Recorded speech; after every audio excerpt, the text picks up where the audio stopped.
guys, ganito po karami ang na-harvest po namin. So, pag fresh, kumikintab. Okay, to the other side, there's more corn, guys.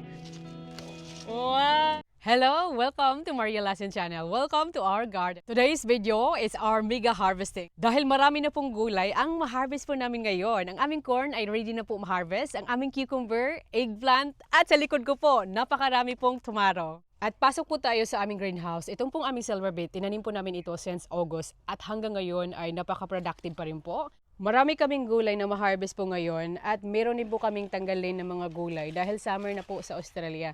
Marami pong bunga ang aming tomato.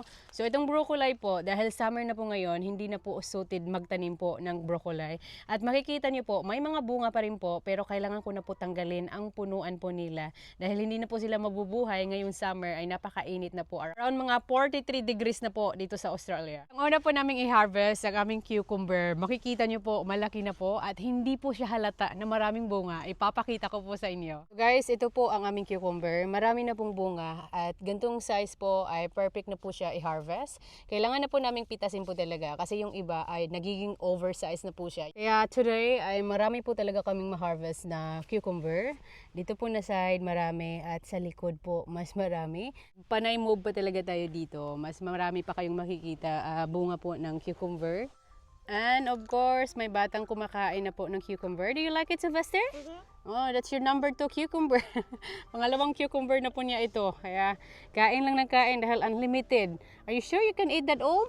Sobrang haba naman itong pinili mo. It's very long. I have a slip knife. Do you like it? It's the best cucumber in the world. You're so lucky we have a garden. I know. Aren't we so lucky? Now, let's start harvesting our fresh cucumber. Wow. Ang haba na po ito. Our first harvesting. Malaki na po siya. Mataba. Meron din po dito kailangan i-harvest.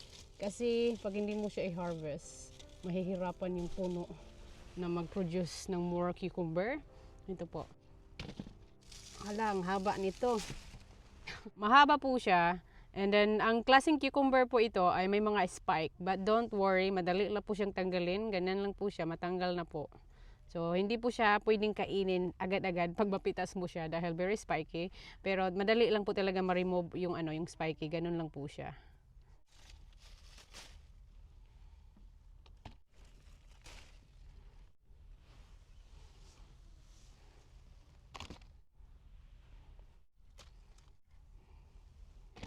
Mukhang marami ang ma-harvest po namin ngayon. Ang plano po namin sa aming cucumber ay preserve po namin at wala po kaming masayang na gulay.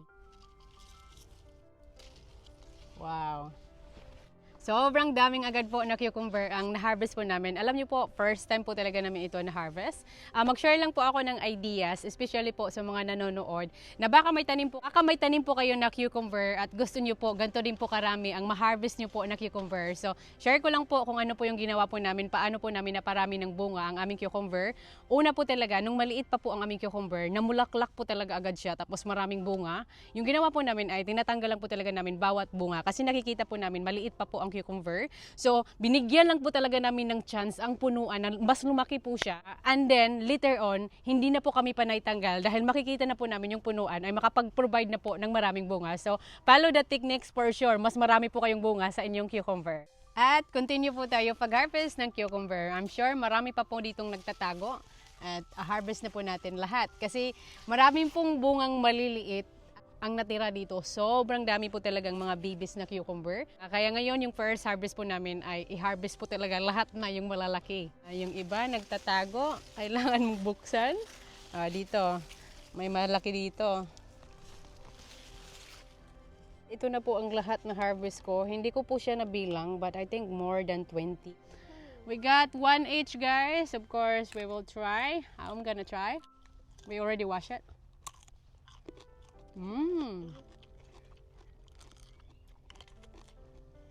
Fresh po siya na matamis na may similar sa papaya. I suppose alam niyo po kung anong klase ng cucumber. Pero pag sarili mo talagang tanim, may extra flavor na very special. How is it, Daddy? Yeah, it's good. Do you like it, Sylvester? I can transplant the seeds. The seed? It has to be old. Mag-harvest na po kami ng corn. Yung corn po namin ay ready na po to harvest. At least mga 2 months ago or 3 months ago, tinanim po namin ito. Ito po, wala na pong buhok. Ready na po siya ma-harvest. So before ay medyo basa pa po ang buhok na ito. So yung sign po na ready na ma-harvest yung corn ay nagda-dry na ito or natatanggal na po talaga siya mismo. So ayan, may mga ano po kami dito, ants na kinakain nila. They trying to eat our corn. So definitely ready na po kami mag-harvest ng corn. And mag-harvest na po kami ni Sylvester ng corn.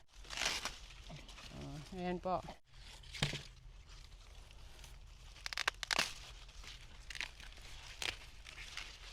Malawa po natin. Whoa, I think this is the biggest one. Go, Vester! Whoa, look at you!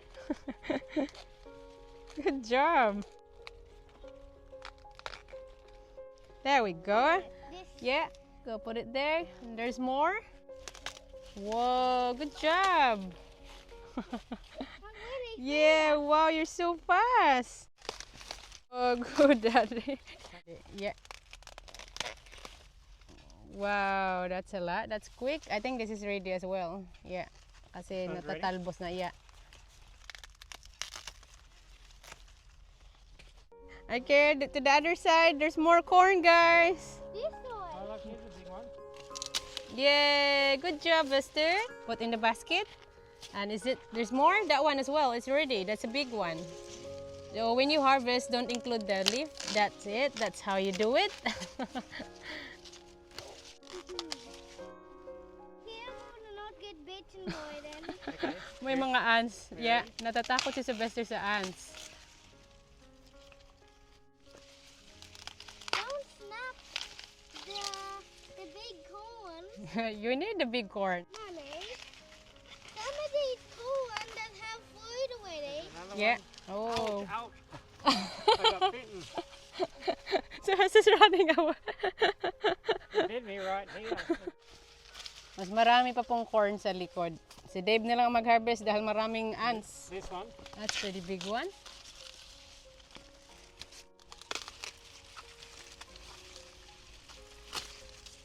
And there's one here. A strawberry from my garden. Oh my god. Hi, Sylvester. Oh, you got strawberry? That's nice. Go eat it. Is there no ants? Yeah, there's no ants. I'm gonna put Oh, there's one over here. Look. Yeah. I'm gonna put in Ito. here. Is there more? How about these two? Do they? Yeah, I think that's ready. It'll be in my garden. Ang daming corn. One more, honey. Okay. Oh, look at that, our basket. It's very full. One basket of corn and nearly one basket of cucumber. Mag-harvest pa po kami ng tomorrow dahil sobrang daming bunga. So far, ganito po karami ang na-harvest na po namin. Just from our garden. It is good. Ganito po talaga ka-blessing po kayo pag marami kayong tanim sa inyong backyard. Woo! What are you doing? I harvested 2 more corn. 2 more corn? Okay, put that in the basket. We're gonna harvest tomorrow. We're gonna use this basket for tomorrow, okay? Can I keep that corn in? Of course, we're gonna cook this one tonight so we can taste our corn. Hello, may namimitas na po ng tomorrow. Makikita nyo po, sobrang daming hinog na. At may malalaki at maliliit. How is it, Sylvester? Is it good? That's a lot of fruit. Watermelon's gonna be climbing like yours soon. Oh, yes, because you have your own tomato in your garden. There's a lot of tomato. I'm gonna look for some at Cherry the back. tomato. Yeah, there's more at the back. I'm gonna do that with my finger. Yeah. It's easier. Yeah, but it's nice when there's a little bit steam, so they last long. But probably we're gonna make a tomato sauce. I'm gonna make something with the weeds. Okay, I'm using my fingers to cut it like a knife. okay, that's good. I see a nice red big one. They're a bit Yeah, soft. lahat ng pamilya namimitas kasi sabay kami ito nagtanim, sabay din nag-harvest. It looks nice. Yeah, it is nice. Removing the green bit. Yep, look at that. It looks really good quality tomato. Wow, mas marami pa dito sa likod. So, harvest the big ones, Sylvester? The big one. Another one plant here. That's parsley. Can I harvest it? Maybe we don't need right now. We just need to harvest the one already ripe. Look at this here, honey. It's a lot. Yeah. Big clumps. I'm gonna harvest them. That's crazy. That's a lot. Marami kaming maano po ngayon. Magawa na tomato sauce. This one was a bit hard to make for Yeah.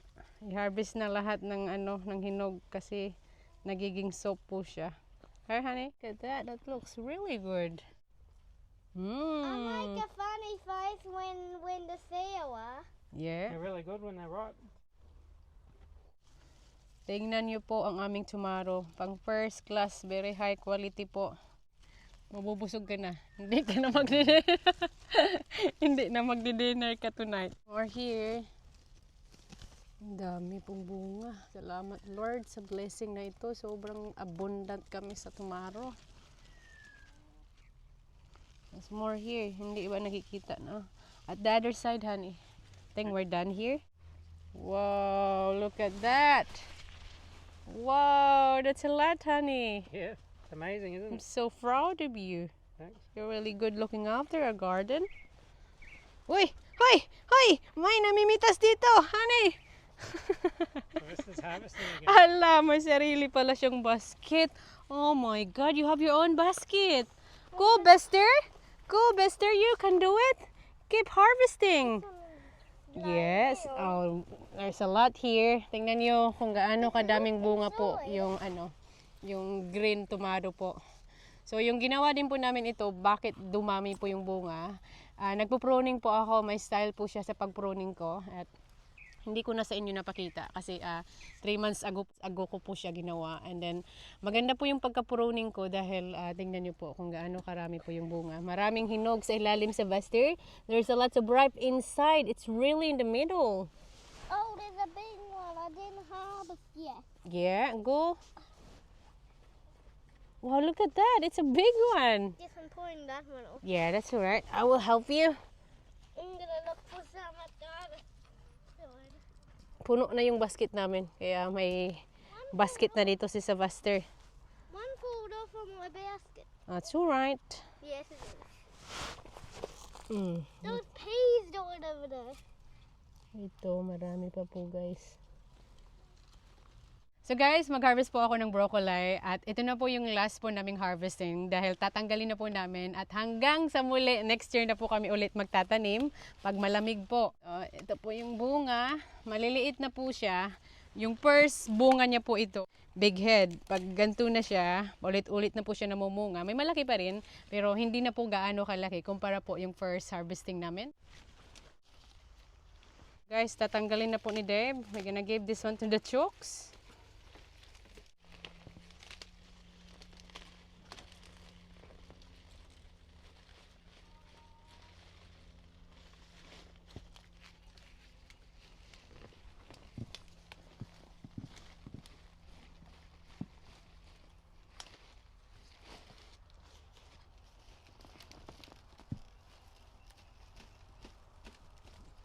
Mga 7 pala yung tinanim naming broccoli.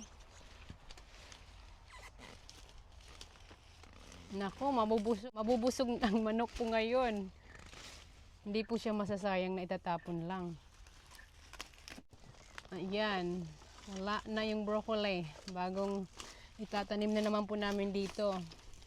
Kailangan nyo po i-mix po ito ng maigi bago taniman because there is a lot of roots. So we have to turn the soil. Makikita nyo po, marami pong roots. There we go.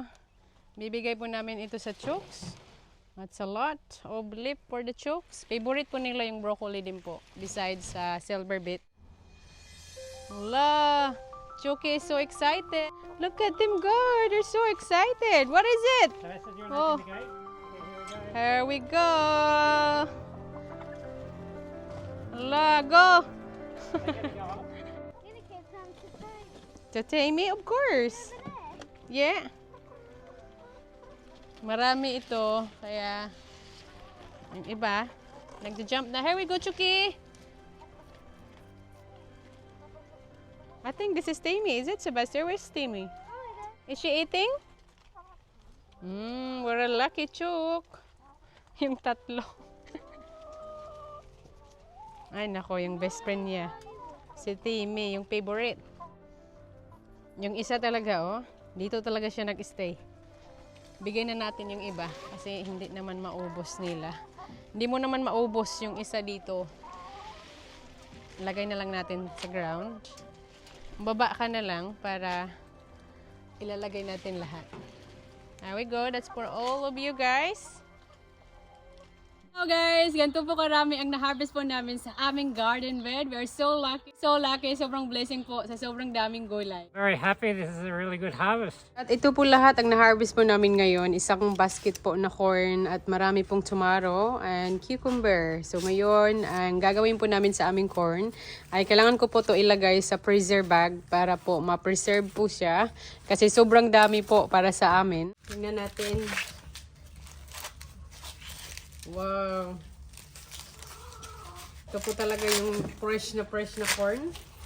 Ito lang po yung gagawin ko. So, Sylvester, just open like this. And then, meron po ako ditong freezer bag. Para malagay ko po siya sa freezer. Ika-cut ko lang po siya para automatic na po pagluto. Pag sabaw po ng baka. This looks like the biggest. Oh, look at this one.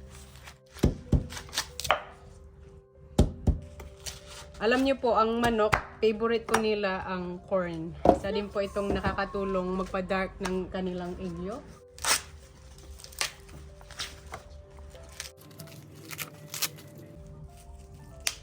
Hindi po ako makapaniwala na we grow this corn. Ang healthy po nila. At pagtutulungan po muna namin pagbukas ng corn habang ako ay naghihiwa po ng corn. Alam niyo po yung corn ay nabubuhay lang po talaga ito during summer. So pag winter, perfect na perfect po. Marami po kaming stock up sa aming freezer, lalo na po pag malamig pag winter. Syempre, proud na proud po kami sa aming tinanim na ngayon ay na-harvest na po namin. Ang sarap lang po talaga sa feeling na yung pinaghirapan mo dati ay ngayon nakakatulong na po sa amin na makatipid po kami.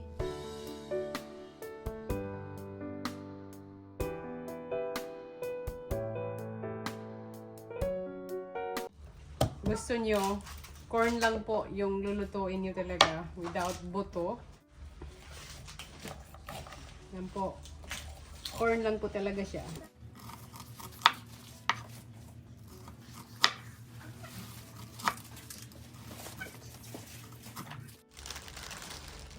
One, two, three, four.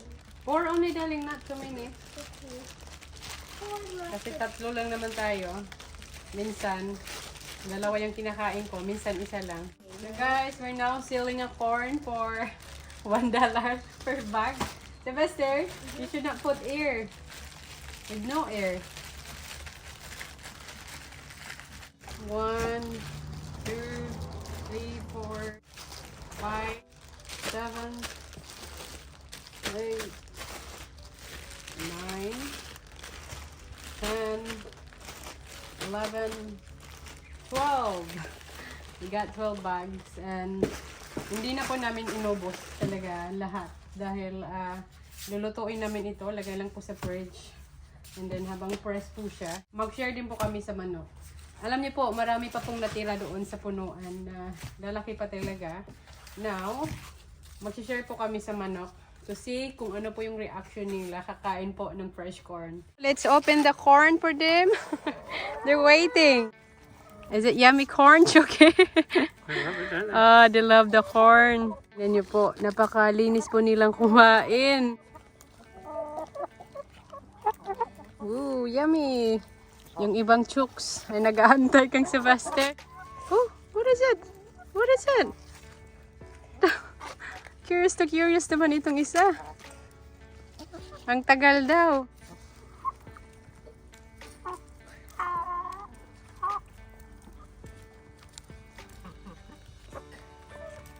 Dahil kaka-harvest lang po namin, first time po kami magluto ng aming corn. So, to see kung ano po yung lasa. Uy, ang daming iwid.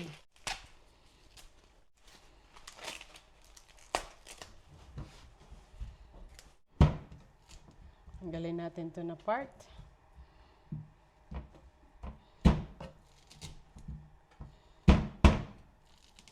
It's about mga 6 minutes po i-steam po natin. So, nagpakulo na po ako dito. 6 minutes lang po ang ating boiling. And matikman na po namin ang aming fresh corn. So guys, habang nagpapakulo po ako ng corn, mag-harvest po muna tayo ng eggplant. Yes, ganito po talaga yung feelings pag marami kayong tanim. Walang katapusan na po talaga pag-harvest ng gulay. So marami na pong malalaking talong. So dwarf talong lang po talaga ito. So hindi po talaga yung long talong po na kasanayan po natin sa Pilipinas.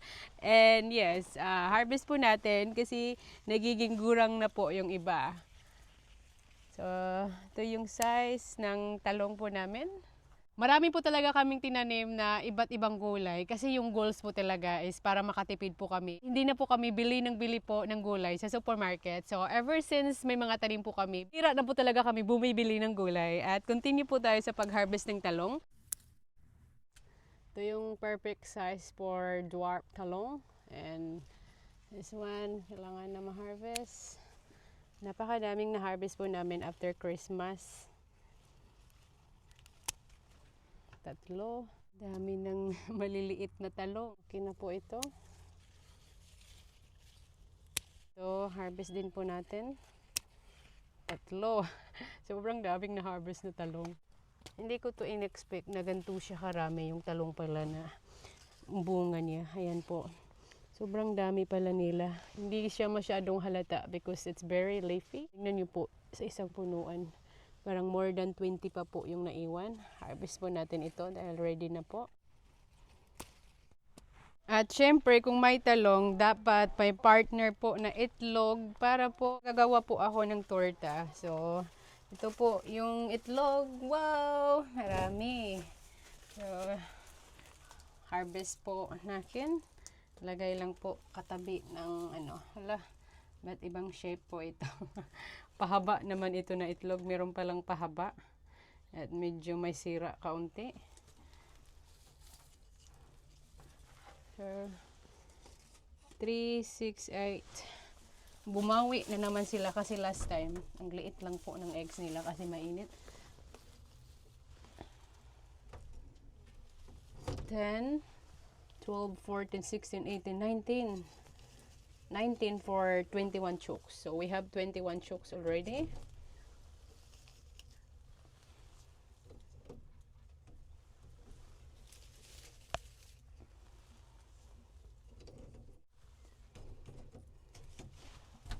There we go. Out.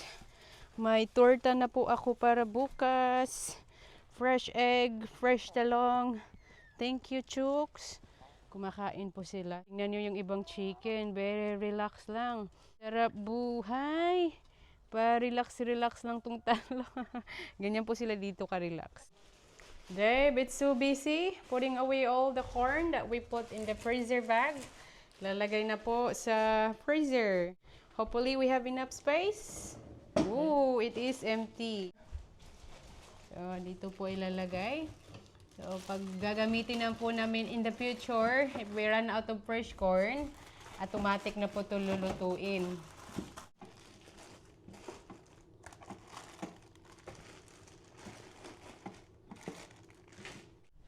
So, ito po, lahat po talaga fresh from our garden. Naghugas na po ako ng kamay after I collect the eggs kasi kakainin na po namin ang fresh corn. Hi! We're gonna eat the fresh corn now that I cook. Yeah, And tomorrow, we're gonna make a tomato sauce. Otherwise, masasayang lang po siya. And gagawa po ako pickles po na cucumber. Pagkabisihan ko po ito mamaya. And yung tomorrow, ay gagawa po kami ng tomato sauce. And now, we're gonna eat our fresh corn, honey. yeah. So, for the first time, tikman po namin ang fresh corn. So, guys, tikman na po namin ang aming fresh corn. Hindi po namin ito dinner.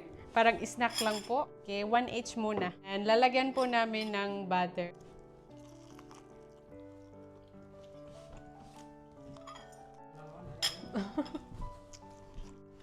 Kaya po talaga niloto ko 6 para may tagdidalawa po kami. Nag-request po si Deb ng another one. And guys, continue po muna kami sa pagkain po ng corn dahil nag-enjoy po talaga ang family ko. And that's all for today's video. Please like and subscribe to our channel. Bye!